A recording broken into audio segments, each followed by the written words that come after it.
நமோ பகவதே ஸ்ரீரமணாய. நேற்றைய உரையில் வேங்கடராமன் தன்னுடைய தமையன் நாகசுவாமிக்கு கடிதத்தை எழுதிவிட்டு கிளம்பிய நிகழ்வுகளை பார்த்தோம். வாருங்கள் தொடர்ந்து பார்ப்போம். தகப்பனாரை தேடிக்கொண்டு நான் அவர் உத்தரவின் பேரில் என்று கடிதம் ஆரம்பிக்கின்றது. ஒரு மனிதனால் இது நடத்தப்படவில்லை. அங்கெங்கனாதபடி எங்கும் பிரகாசமாக இருக்கின்ற இறைவனால் அவன் கட்டளையால் நிகழ்ந்திருக்கின்றது. எதற்காக இந்த நகர்வு என்றால் அவரை தேடிக்கொண்டு என்று பதில் சொல்கின்றது. வீட்டை விட்டது ஒரு துக்ககரமான செயலா? இல்லை, மிக நல்ல காரியம். ஒவ்வொரு உயிரும் ஒவ்வொரு ஆன்மாவும் செய்ய வேண்டிய காரியம். இறைவனை தேடல் என்பது, தேடி போதல் என்பது, அதற்காக பிரிதல் என்பது உத்தமமான விஷயம். எனவே இந்த பிரிவு பற்றி எவரும் விசனப்பட வேண்டாம். இதற்காக எந்த விரயமும் செய்ய வேண்டாம், எந்த முயற்சியும் செய்ய வேண்டாம் என்பதை சூசகமாக இந்த கடிதம் சொல்கின்றது. மறுபடி திரும்பி வருதல் இல்லை என்பதை அழகாக ஆணித்தரமாக தெரிவிக்கின்றது. பிழித்து கொண்டு வர முடியாது என்பதை அந்த கடிதம் சுட்டி காட்டுகின்றது. அதே நேரம் போகும் முன்பு தான் செய்த ஒரு விஷயத்தின் விளைவு மற்றவருக்கு துன்பமாக இருக்கக்கூடாது என்பதனால், உன் சம்பளத்தை நான் இன்னும் செலுத்தவில்லை, ரூபாய் 2 இத்தோடு இருக்கின்றது என்று மற்றவருக்கு உதவியாக தன் நடவடிக்கையின் கடைசி பகுதியை சொல்லிவிட்டு இப்படிக்கு என்று எழுதி கையெழுத்திடாமல் அந்த கடிதம் முடிகின்றது. மானாபிமானம் விட்டு தானாக நின்றவருக்கு என்று ஒரு பாட்டு வரும்.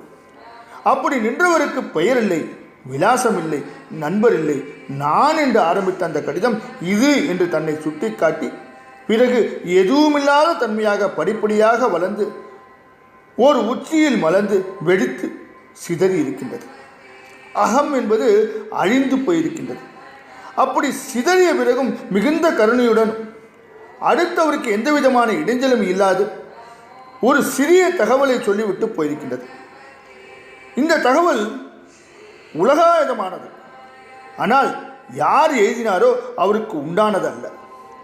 தமையன் என்ற காப்பாளரின் கடனை அங்கே வேங்கடராமன் அழகாக முடித்தார். வைதிகர்கள் ஹோமம் செய்யும்போது அக்ரம், மத்தியம், மூலம் என்று தர்பையை நுனியிலும் நடுவிலும் இறுதியிலும் நெய்யால் நினைத்து பிறகு அக்னியில் சமர்ப்பிப்பார்கள். பல விஷயங்களுக்கு உச்சி, நடு, ஆரம்பம் என்று தன்மைகள் உண்டு. எல்லா பரிமாணத்துக்கும் இது ஏற்பட்டிருக்கும். இந்த கடிதத்திலும் அந்த வளர்ச்சியை காணலாம். நான் என்ற உச்சியில் கடிதம் ஆரம்பிக்கப்பட்டு இது என்று தான் இல்லாத அந்த விடுதலையை குறிப்பிட்டு எதுவுமே இல்லாதபடி, கையெழுத்தே இல்லாதபடி கடிதம் மூலத்தை தொட்டிருக்கின்றது. தன்னில் ஆரம்பித்து தானற்ற நிலையில் வந்து பிறகு எங்கே முடிய வேண்டுமோ மனம் அந்த இடத்தில் எந்த பெயரும் விலாசமும் என்று முடிந்துவிட்டது. ஞானத்தை நேசிப்பவர்களுக்கு ரமண வழி எது என்று தேடுபவருக்கு இந்த கடிதம் வெகு சுலபமாக வழிகாட்டுகிறது. நான் என்று தன்னை அழைத்து கொள்ளும் அகந்தையில் ஆரம்பித்து இது என்று சுத்த அகந்தைக்கு, அதாவது தான் இருக்கின்றோம் அதே நேரத்தில் எதுவுமற்ற இதுவாக இருக்கின்றோம் என்பதை விளக்கி பிறகு கையெழுத்தில்லாமல் கடிதம் முடிவதன் மூலம் தான் காணாமல் போகும் முக்தியை அடைகிற மிக உன்னதமான காரியம் காட்டப்பட்டிருக்கின்றது.